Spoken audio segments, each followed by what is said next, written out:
अस्सलाम वालेकुम। क्या आपने कभी सोचा है कि हमारे जिस्म का वो कौन सा छोटा सा हिस्सा है जो हमें जन्नत के बुलंद दर्जात तक ले जा सकता है या फिर जहन्नुम की गहराई तक पहुंचा सकता है? वो है हमारी ज़बान।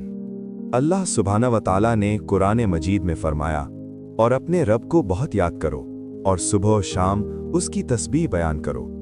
प्यारे नबी मोहम्मद सल्लल्लाहु अलैहि वसल्लम ने हमारी इस ज़बान की ताकत के बारे में एक ऐसी बात बताई जो हर मुसलमान को हैरान कर देती है।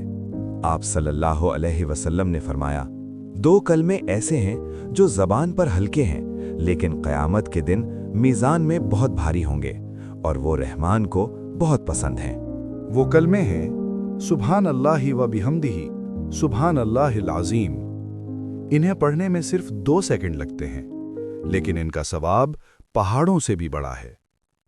और सिर्फ यही नहीं, अगर आप दिन में 100 मरतबा ला इलाहा इल्लल्लाहु वहदहु ला शरीका लहु लहुल मुल्कु व लहुल हम्दु व हुवा अला कुल्लि शैइन क़दीर पढ़ते हैं, तो ये ऐसा है जैसे आपने 10 गुलाम आज़ाद किए हों।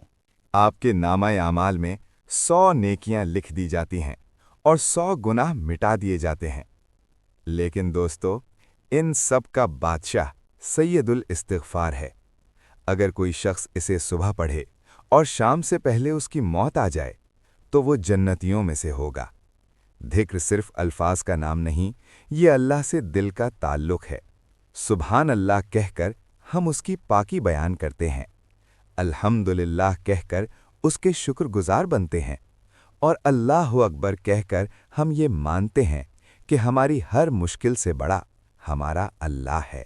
तो आज ही से अपनी ज़बान को इन ख़ज़ानों से भर लें। कमेंट्स में एक बार सुभान अल्लाह लाज़मी लिखिएगा। क्या पता कब कौन सा कलमा हमारी बख्शिश का ज़रिया बन जाए। जज़ाकल्लाहु खैरा। अगर वीडियो अच्छी लगे तो लाइक करें, दीनी वाइब्स चैनल को सब्सक्राइब करें और घंटी के निशान को प्रेस करें। शुक्रिया।